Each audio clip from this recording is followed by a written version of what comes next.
Well, okay, first of all, let me go back to the first question, I think, of her resigning. I pretty well stayed on the sidelines on that as much as possible, because of who I am and letting the people of St. Louis decide that and the voters decide that. But the reality of it is when you look at the track record of what Kim Gardner has done, I think there has to be an understanding at some point. You have a job you've got to do, you took an oath to do, and if you're not doing it, you have to be accountable for it, and we need to move on. And I think we're at that point.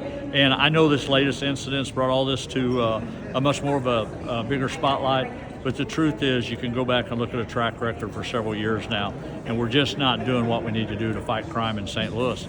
And the reality of it is we all see it. Everybody knows that.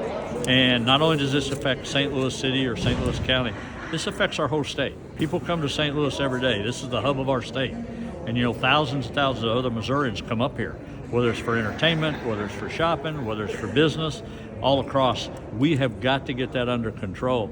And things got to change. They just really do. I think we're at that point where everybody, the general public, knows that. Most of the communities know this. This is not a political issue. All you got to do is compare the track record to other prosecutors and see where we're at. So you're going to let voters... I think the AG is doing the right thing. I think you're doing what the system allows you to do.